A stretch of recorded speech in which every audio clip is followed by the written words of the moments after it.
How's it been amongst your staff, Lou, in terms of getting built up and 11 picks still to go, phones ringing, or much debate as to who you might take on Friday and beyond? Well, first of all, the staff has been working, at this draft for quite a while, and I think right now all we're doing is just put finishing touches, any last-minute discussions. But Mark has done a great job, and we're ready. Are you guys decided amongst yourselves? I know you won't tell us, but have you decided amongst yourselves who you're going to pick? I think we know who we're going to pick. And you're completely comfortable with that? No dissension within the room? No dissension. Has there been a lot of talk trying to get that pick away from you guys?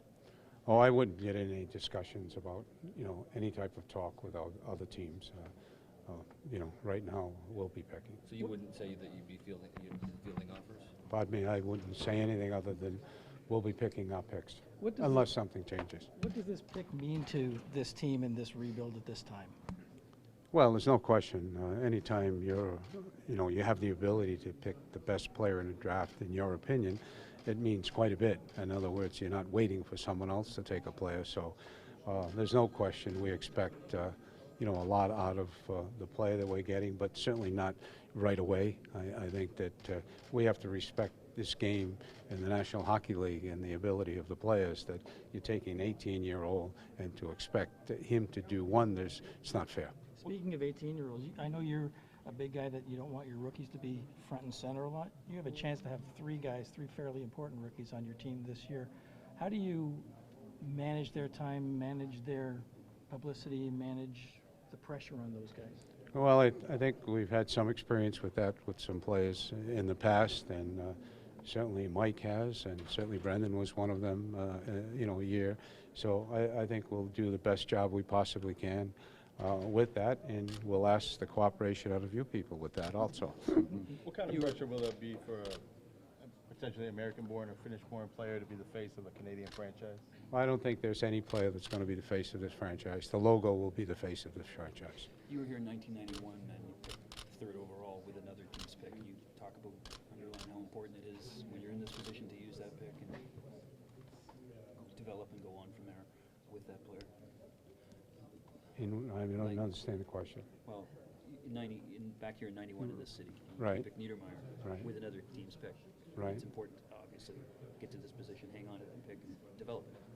Yes, well, first of all, in other words, it was our pick at that time because we made the transaction for a player, and we were fortunate to be able to select the player who, went on and win several cups.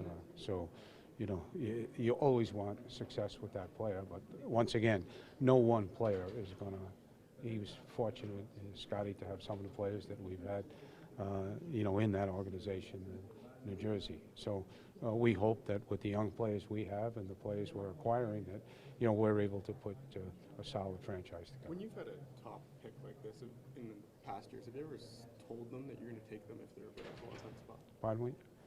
We've never told any player, since I've been in the business, of who we were going to take.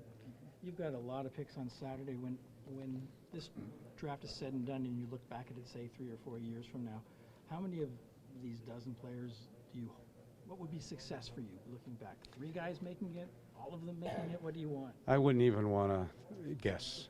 You certainly want as many as they possibly can, but we know realistically that's not going to happen.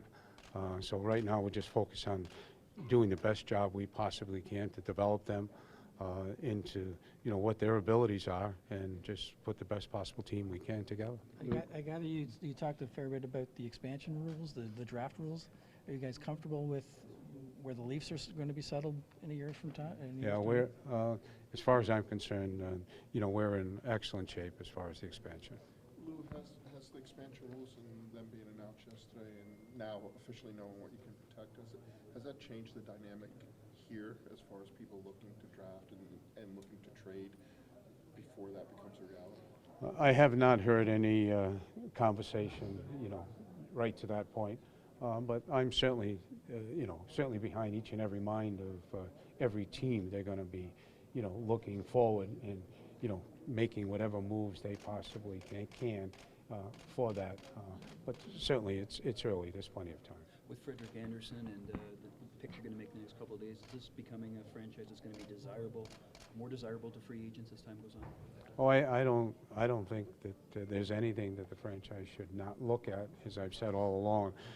But the process, and to use the expression, the plan, is never going to be interrupted. But when we were able to acquire a goaltender at the age of 26, I think that we feel as the #1 goaltender, we have to do that. After a year, the first year of the 5-day kind of courting period of free agencies, how would you say it's changed things for free agency now going into the second year? Well, I don't know if I'm in favor of the 5-day courting, so to speak, but I really, it's going to take time for me to see how it affects it, because I really haven't focused in on it until maybe this year, but not saying that we're involved in anything, so I really don't know. Guys, we'll take 2 more questions. How important was the Marley run, Lou, in terms of expediting the development progress of the franchise and long term, at least in the month and a half that they were able to play after the regular season? Well, there's one thing you can't buy in life, and that's experience, and playoff experience especially. So that's what we were able to get, and certainly players who understand how difficult it is and how there's nothing you can take for granted. And sometimes it's not all about ability, it's about all the other tangibles and intangible experiences that you have to go through. And I think that's what we did. It's a learning experience, and I think it's going to be extremely positive for these young players. You've been in this a long time. How important does this particular draft, this particular pick tomorrow night, rank in your list of drafts? I think it's pretty well up there.